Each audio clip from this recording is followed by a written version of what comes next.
Hello and welcome to the Inside Risk and Compliance podcast. I'm your host, Adam Spencer, Director of AJ Fox Compliance, a specialist recruitment agency focusing on all things law firm risk and compliance. I have seen so many people carve amazing and fulfilling careers in this space, and it really has been a pleasure speaking to people who enjoy doing what they do every day. However, one thing that has really stood out to me is how hard it can be for people to access the bigger picture outside of their team, outside of their firm. We created this podcast to share with you some of the insights, experiences, and stories of the most interesting people succeeding inside risk and compliance. In this episode, we sit down with Hinesh Mistry, Director of Risk and Compliance at Howard Kennedy, to explore his fascinating career journey and the evolving role of compliance in the legal industry, from fee earning in litigation to shaping regulatory policy at the SRA, and now leading high-impact compliance teams. Hinesh shares what he's learned along the way, including why risk and compliance should be seen as commercial enablers, not cost centres.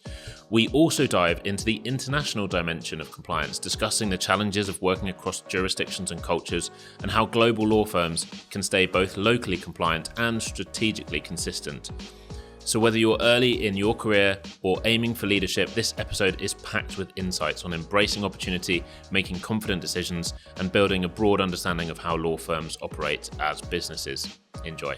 So Hinesh, welcome to the podcast. How are you doing? Very well, thanks Adam. Thanks for having me. No, it's great to have you here. So we've obviously done a little bit of an introduction already, but you'll do it better than I will have done. So for the benefit of our audience, do you want to give a bit of an intro into who you are and what you're doing at the moment? Sure. So I'm Hinesh Mistry, currently Director of Risk and Compliance at a city firm called Howard Kennedy. I've been in post for about a year now. A very great firm, great role, great team. Awesome. Okay. And I know you've had a really interesting career path into this space. Everybody I speak to comes from a different angle or has a different journey through risk and compliance. But yours is quite interesting, especially seeing you spent a bit of time at the regulator as well. So I was keen to dive into that a bit. Try and hide that, Adam. You can't hide that here. Do you want to take me, I guess, to the beginning? How did you find your way into the world of risk and compliance? I think it's by chance, really, to be honest. So I always had aspirations of working within a law firm, and from a young age, it was I want to be a lawyer, I want to be a solicitor, I want to work within a large law firm. They were always in the family, and it always seemed like a really interesting career path and a successful one, really. So I worked in a small litigation practice in my hometown of Rugby, and sort of thought, okay, this seems quite good, and quickly was running out of money because at paralegal level, the salaries weren't great, and life was taking over. So I was going to get married soon, so I needed money for that, and had one eye on thinking, right, how can I progress my career? Yeah. And fortunately, at the time, the Law Society, as it was then, was nearby, based in Leamington Spa. They had some roles going, so I applied for what was a caseworker position at the Law Society, and the Law Society was one organisation at the time, so there was boundless opportunity within it. So I thought, right, okay, we'll give it a go, and I was fortunate to get a position at the Law Society as it was then. Very good organisation, lots of training. And it gave me a real good insight into some of the things that don't necessarily go right at law firms, but how they tick, how they work, how they interface with consumers and clients, and what role the Law Society had to play. Just before you go into that, so at that point though, that's quite a big, potentially could be seen as quite a big career pivot, right? Or how did it feel moving from a fee earning role in a litigation business to moving into the Law Society, and how did you make that decision? So there was a carrot that was dangling in front of me at the time. Okay. It was very much like, if you work for the Law Society, they can help you get a training contract, or they can help you qualify, or there's lots of opportunity available to go on different courses, which was true at the time. So that was a real incentive to try and move and see whether actually I could get the necessary qualifications and experience I needed to start my career within another law firm doing more fee earning work. So that was one of the drivers as well. So that's why I decided that actually it would be a good move. There were lots of opportunities at other local firms to paralegal and get experience, but what was being offered, certainly from a training perspective at the Law Society, was very, very attractive. Okay, and then what was it like when you landed at the Law Society then? Was it what you expected it to be? Good question. No, not really. It was a really collegiate, great organisation with a massive appetite to achieve more. I think historically there had been a lot of cases that had just sort of stacked up and a backlog created. So there was an appetite to get rid of those sort of cases, address those complaints, concerns that had come into the organisation, really turn the organisation on its head, make it more efficient, make it recognisable to consumers, and one that supported the profession as well. So there was a real ambition behind the organisation to improve itself and do better, and that sort of filtered down to all the employees who had the same sort of desire as well.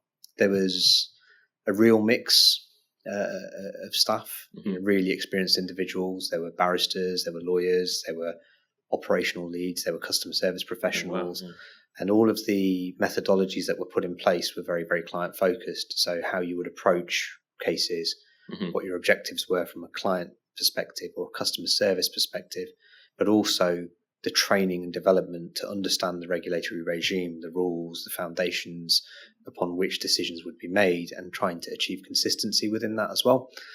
Those standards sort of help propel the organisation forward, and I think it helped everybody that was in. I mean, it was challenging at times because you had very short turnaround times, you had very rigid deadlines and objectives to meet in terms of progressing your matters often, which would be challenging. You know, it was every 7, 14, 28 days you'd be looking to give a substantive update to the customer. Sometimes that wasn't achievable, but then you'd also have to have difficult conversations with professionals. That was probably one of the most challenging parts initially, but probably the most rewarding, because you're dealing with professionals who have tried their best to achieve the right results for their clients, often not got something quite right, and you're then trying to broker a deal between client and professional. Interesting. Both coming from different perspectives, both trying to say, well, actually, I'm right. No, I'm right. I've done the best. And you're hopefully reaching a middle ground to say, well, actually, it could have been better here, or they've done a great job there. So this is the outcome that we're going to endorse, recommend, or suggest.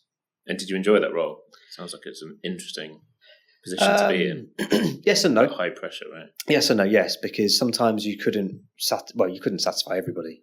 It was very rare that everybody would be happy with the outcome. So there was always a loser, and that's hard when you're trying to achieve the best result for everybody.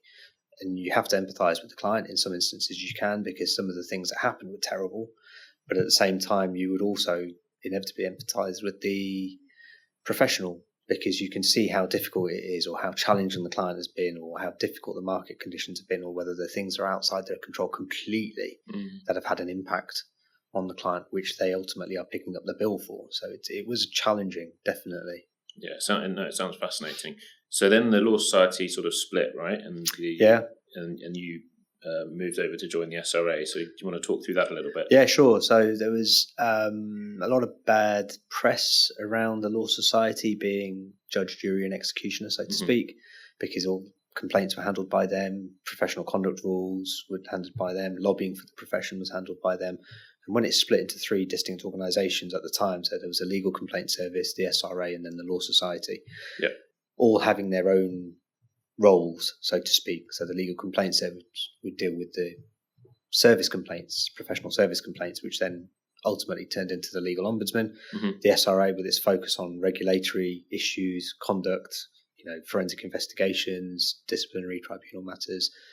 It became very focused in that respect. And then you had the Law Society, which was separate, lobbying for the interests of the profession. So it made sense in terms of looking at it sort of optically. And that created opportunities in itself. There were individuals who were much more suited to the standards of professional conduct, and therefore they were naturally more focused on the intricacies of investigations, identifying issues, pursuing those investigations. And you had those who were very, very customer service focused, who naturally found themselves on the complaint side because they were much better at progressing and achieving resolutions or conciliating matters. And those that stayed with the lobbying side, with the Law Society, had very different roles. They would often interface with international regulators, the profession, local regulatory bodies, local Law Society groups as well. So it was a very interesting time to be at the Law Society SRA. And how did your role develop at that time then?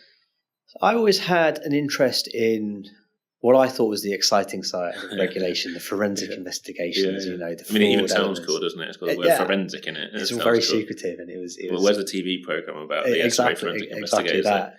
This matter's gone to the fraud intelligence unit, and that just had its own stigma around it. But conduct was something that I thought was really interesting because the backbone of the profession is its ethics and how solicitors and lawyers and those within the profession should conduct themselves. And, what they need to uphold, the values that they need to uphold.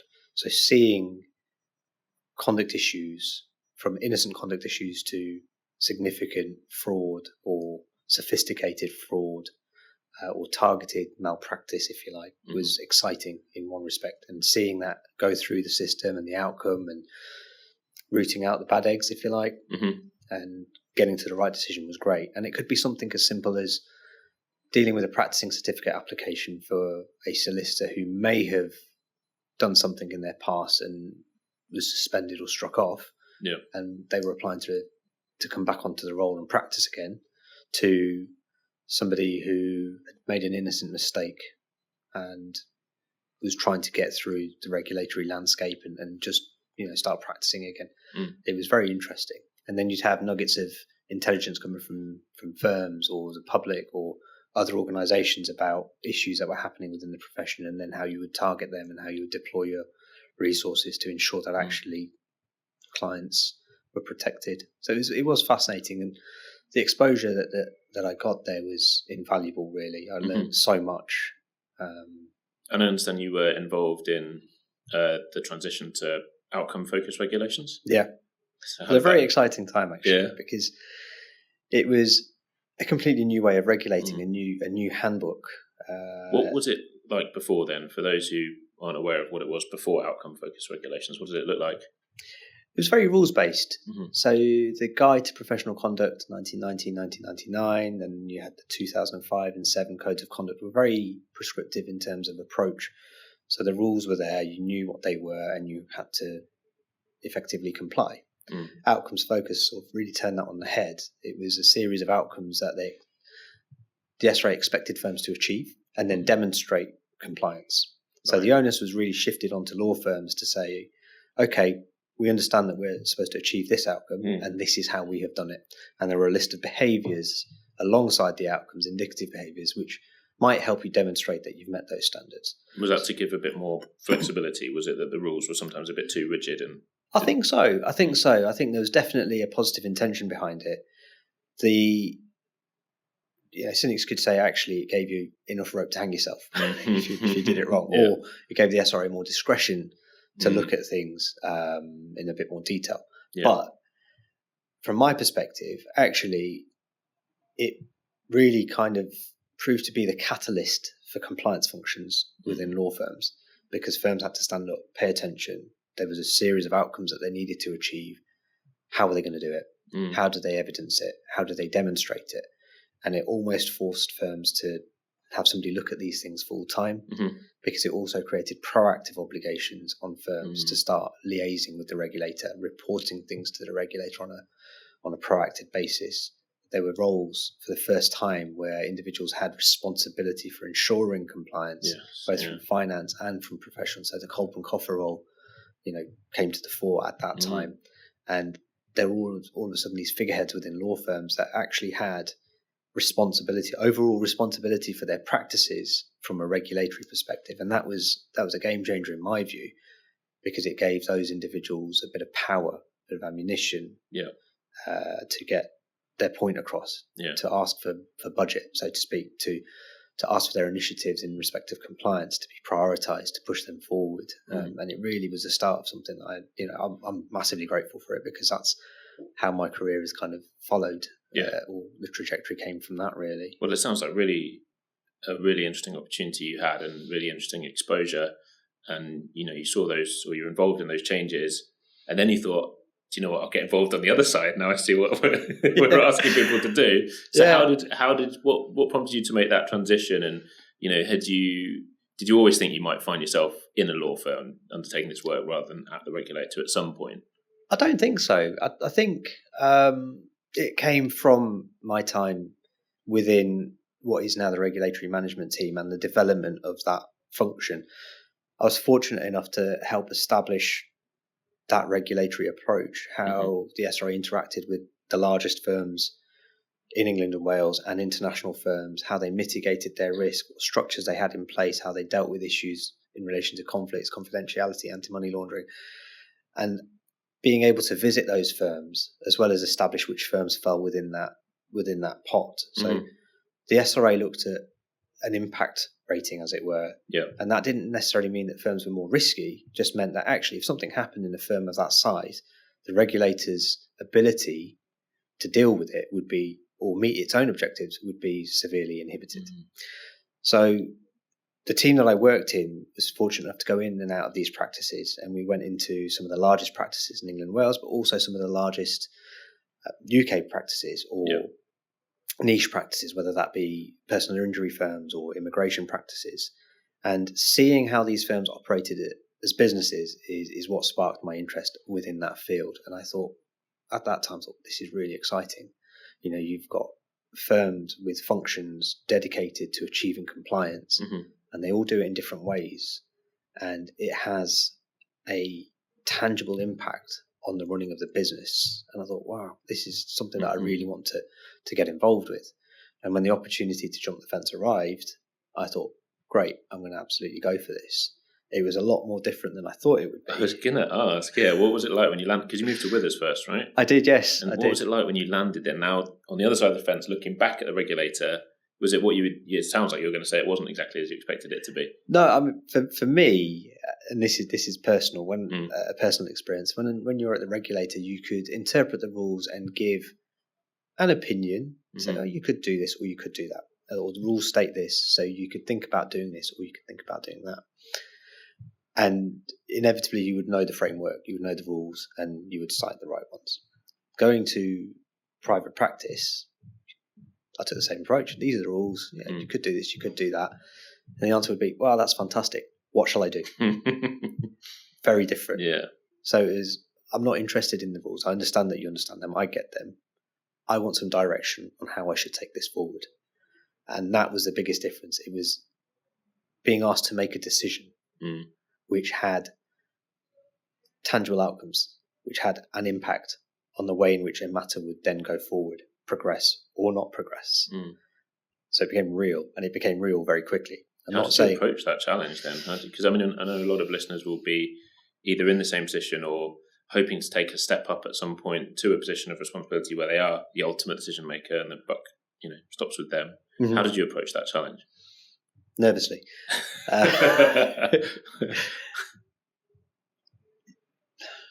It's difficult because ultimately a lot of your confidence comes from experience. Yeah. And a lot of experience comes from working with similar people, peers, or in those environments in which you pick things up and you learn about the business, you learn about the appetite, you learn about the characters that you're dealing with. But initially, it's about getting as much information as you can in the time that you've got to make a decision on the information that you have. And one of the key points is listening. You really have to listen and listen well, because partners or fee earners or whoever you're dealing with are very, very close to the matters in which they're talking to you about. They live and breathe them on a day-to-day basis. When they come to you, they're coming to you for a bit of direction on a specific point. You don't necessarily have all of the background. You don't know the to's and fro's. You don't know the parties necessarily. So if you're looking to make a decision in isolation, the only way you can do that to the best of your ability is learn as much of that as you can within the time that you've got. And that requires a lot of listening to make sure that you've got the information that you need to make that decision, because inevitably you're not told everything because you can't be in that short window of time. No. Some partners may choose to be selective, and that's something that you need to think about as well. And learning the backstory, listening to what's happened to inform your decision making is really key and really vital, because you only have that small amount of time, that limited amount of information to make that decision. Sometimes that time is more important. Sometimes you need a bit more time, and asking for it, asking those questions, not being afraid to ask those questions is absolutely key and relevant. And I think it's really important to do that. Yeah, that makes a lot of sense. I just wanted to take a moment out to thank our amazing sponsor, the International Compliance Association. The ICA are the leading professional body for the global regulatory and financial crime community, offering professional qualifications, world-class events and training. Go check them out online, and if any of the certificates or courses take your fancy, then you can get 10% discount using our code AJFox10 at checkout. So it sounds like a big move to go in-house, and you've had some interesting experiences there. You've come from the regulator, so you've got that knowledge, and then you thought, why not do some stuff in Asia Pacific as well, where I haven't dealt with the regulators over there, and just challenge myself even further. So what was that like then, stepping into helping a firm with regulatory issues in other jurisdictions that you weren't familiar with? I really love that bit. I think that's probably what I'm passionate about. Is international and global compliance. Why is that? Because it all knits together in a similar and familiar way, but there are local nuances, and the way culturally firms deal with things, or how culture influences the way in which legal services are delivered in different jurisdictions, I find fascinating. So when the opportunity came to work for an international organisation, so even at the SRA, I was part of a small team working with international regulators, talking about initiatives. So I worked with the Hong Kong Law Society, I worked with the Law Society of Singapore when I was at the SRA, and I was fortunate enough to take those experiences into Withers, which helped me naturally go towards the Asia Pacific side. And Withers was a tremendously ambitious firm, and they were opening offices in the region, and actually I got to play an instrumental role in that, which I'm forever grateful for, because learning about those jurisdictions, how they operate, what makes them tick, the similarities in regulatory regimes, but also the differences was great, because you had an organisation that wanted to operate globally. But there were tensions in different jurisdictions, because there were some requirements which were necessary in one jurisdiction, but they weren't necessary in another. So how could you be globally consistent but locally compliant? And it was those challenges that made it very, very exciting. So having a compliant framework within an international jurisdiction, which allows the facilitation and movement of business across the globe on a compliant level, so that you don't have disagreements between one side of the globe to the other, because actually you're asking a client something that is just not culturally appropriate. And how do you get up to speed with what is culturally appropriate, right? It must be a challenging process in and of itself. I mean, spending time in the jurisdictions helps. There's lots of literature available, there's lots of rules, codes around which you can read, and there is a wealth of information. And I think that's something that is changing over time. The amount of information that is now available compared to when I started my career is fundamentally different. There's so much more to read and digest. Speaking to lawyers on the ground is invaluable. You can't replace that. If you don't understand what the lawyers want, you can't design something that they're going to engage with. That's my view. So understanding how business works, how the conversations happen, how client relationships evolve in those jurisdictions help to understand whether the framework you're trying to introduce is going to be well received or not. And there are very, very small differences, but similarities as well. And it's trying to maximize and capitalize on the similarities, but being aware to the differences and how you can navigate through them. Were there any particular differences that stand out? I don't know whether this is accurate, but I feel like someone said to me a while ago that it might be in Hong Kong, they were saying there's a much more of a culture of paying for things in cash, like expensive things. There was. I mean, I found, for me personally, in Singapore, there was very much a hierarchical culture. So understanding that dynamic and how the firms operated to get what you needed to do or achieve from the partners, you had to go through it was a very tiered system.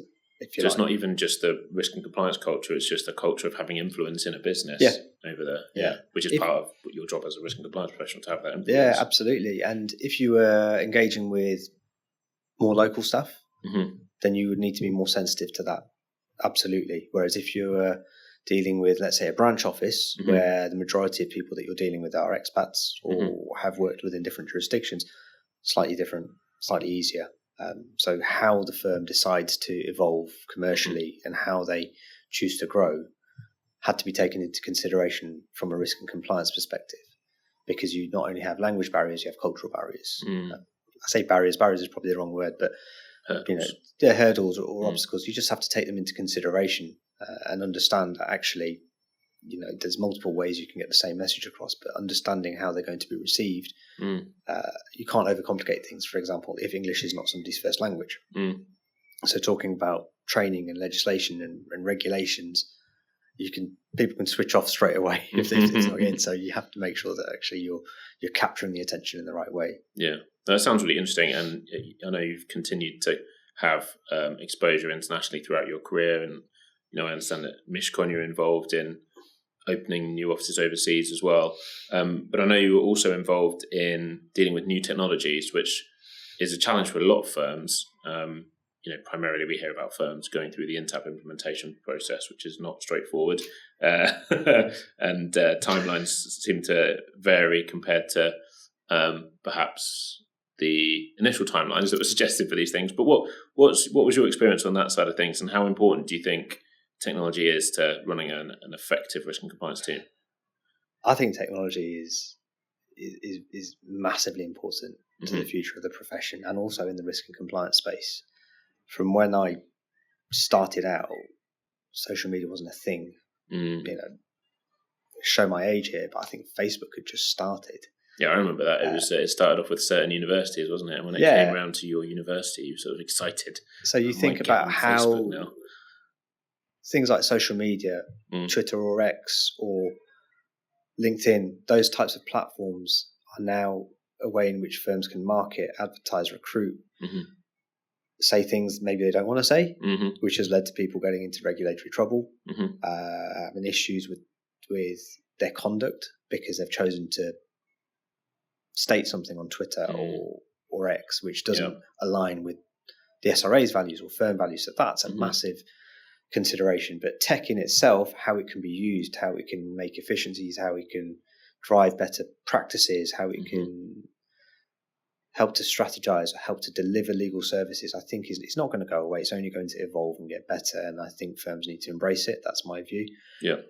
If you look at how students now coming through and coming into the profession are being taught the technologies that they have to use, that they have at their disposal, if you're not embracing that within the commercial environment, it's difficult to attract that type of talent to then grow within your organizations. So I think you have to have one eye on what's happening now and the next crop of talent coming through, as well as how it can impact your business and deploy it in the best way. And I think risk and compliance professionals have a really valuable role to play in that, not just to sort of be the barrier or to say, no, you can't do that, but actually to say, this is a framework that we need to operate within. How can we maximize the potential of the technology? So the relationships between compliance and IT departments is one that needs to be, grown, evolved. It needs to be absolutely tight in my view, because they can deliver so many benefits to each other, but also to the business.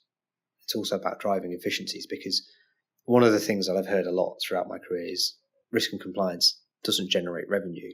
It's not a fee earning team, so it doesn't make money in the traditional way law firms would through fee earners.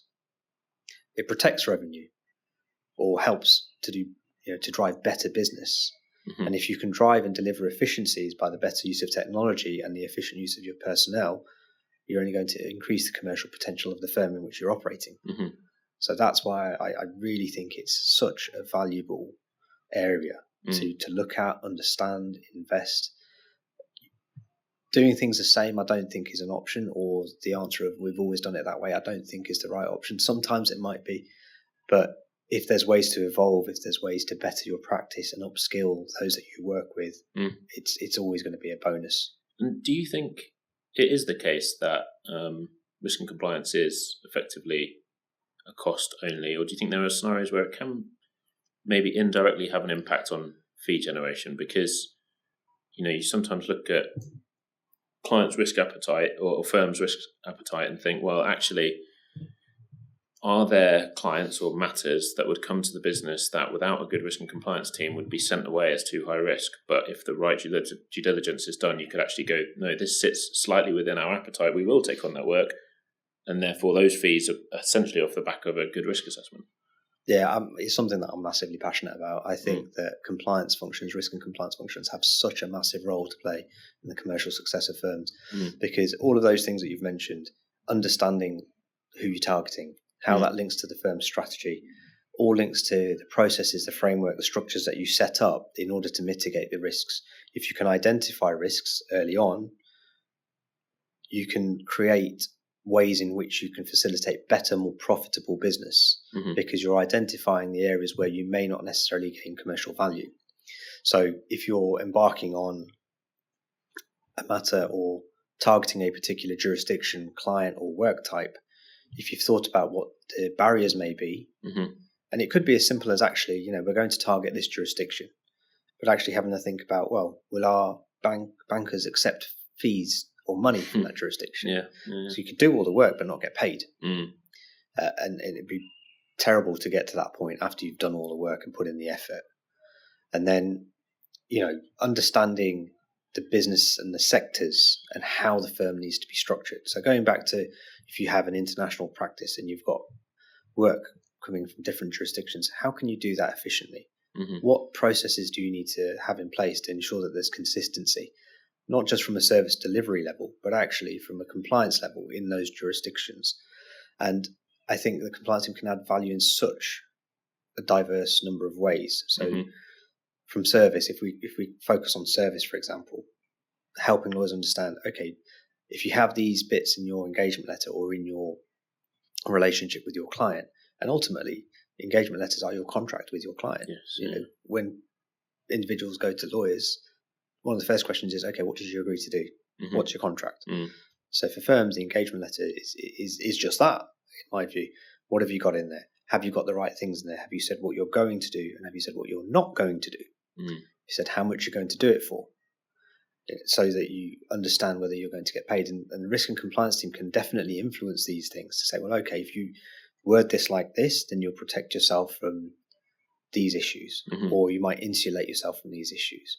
Or if you look at your client, you can see that actually there are difficulties in these areas. Identifying what those difficulties could be, whether it be costs, whether it be funding, whether it be particular sensitivities or vulnerabilities.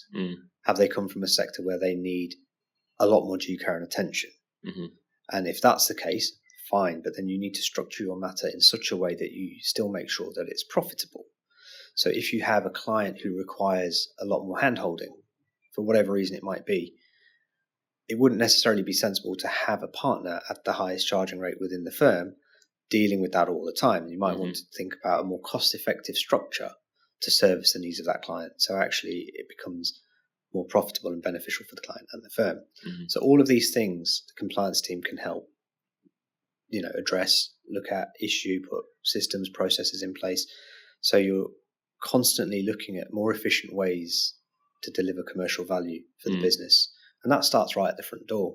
A client comes in, can we take them on? Those considerations, have we got the right due diligence? Can we get the right due diligence? Does it sit within the firm's risk appetite? Is it a sector that we want to pursue? Is it going to prevent us from doing the work that we want to do in 6 months' time because we're on the wrong side of the fence of something? Is it going to allow us to grow that client base or not? Is it going to become prohibitive in some way? Do we have conflicts? Can we get paid? What's the fee structure going to be? Do we have to invest in the client, by way of funding something first, or holding more money to mitigate that risk? Does the client need assistance in getting through the process? Whether if it's a litigation matter, do they need litigation funding? Is there an exposure that we have to acknowledge before we take it? All of these things sort of start at the very front door, and there's lots of things to think about, and the compliance team can pick up on those. And similarly, because the compliance team see everything, they're in a fortunate position to see everything within a business. All teams, all departments work very close with execs, etc. They might have knowledge about a client or a matter in another part of the firm, which one department doesn't, because there isn't that visibility. And there might not necessarily be that visibility for a very good reason. And the larger your firm gets, the more and more important that role becomes. And you'd mentioned that, I think, in some of the questions we'd given you before this recording, about the fact that you actually get you're in a unique position to see across the whole business, right? And it's sort of the same for us as a recruitment agency, because we speak to so many people in this space and work on so many different vacancies and interact with the space from a unique angle where we see things that maybe other people don't. Is that something you really enjoy, being able to see the whole business? Yeah. I think you see the law firm as a business. Sometimes that can get lost a little bit. You see yourself as a lawyer and you do your lawyering and you work with your clients, but actually the organisation is a business. It's there to make money. And being within the compliance function, even at a very junior level, you get to interact with all aspects of the business, all teams, all departments. If you're in a conflicts role, you get to speak to people directly, partners directly about their matters, their workspace, their target clients, what is an issue, what isn't. And this is exposure you may not necessarily get within other departments or as a paralegal. For example, you could work within, as a paralegal within the employment team. How often would you interact with the corporate team or the white collar crime team, if that's within your firm? Whether if you're in a compliance function dealing with conflicts, you see everything. You get to interact with those partners, you get to build those relationships, you have those direct discussions. Difficult, and when you're starting out in your career, and I can absolutely see how that can be quite daunting. You're a professional working with a conflicts team or an AML team, and you're having to have a conversation with a partner to say you haven't got enough, or we can't do this, or we can't take on the business that you want to take on. It's a very difficult conversation to have. But you're building a rapport, a relationship, your professional network grows, your confidence grows, your knowledge of the business grows operationally. Why does this piece of work matter more than that piece of work? And you get exposed to all of that. And a lot of the teams that I've been fortunate enough to lead, or the people that I've been fortunate enough to work with, I can see, I'm not sure whether they can see, but I can definitely see some of the benefits that they've had interacting with partners and understanding that.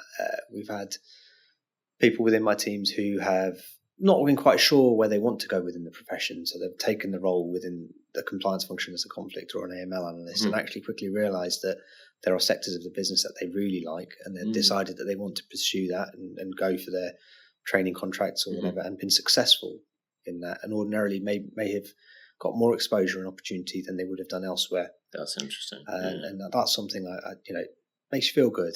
Hopefully that you've been able to positively influence a little bit of someone's career or decision making. And with people we speak to who've made the move in the other direction, so junior lawyers, maybe from private practice, who've moved into risk and compliance, although that is increasingly a difficult transition to make because there's so many people in the space with amazing skill sets. But those that have done have said that, many of them have said to us how much they enjoy working across the entire business, and also, for want of a better word, it's almost like their profile, or at least their visibility in the business, is so much higher than an equivalent 2 PQE, 3 PQE lawyer sat in a corner in a real estate team would be, compared to working across the whole business as a risk and compliance professional. I can absolutely see that. And that exposure is great.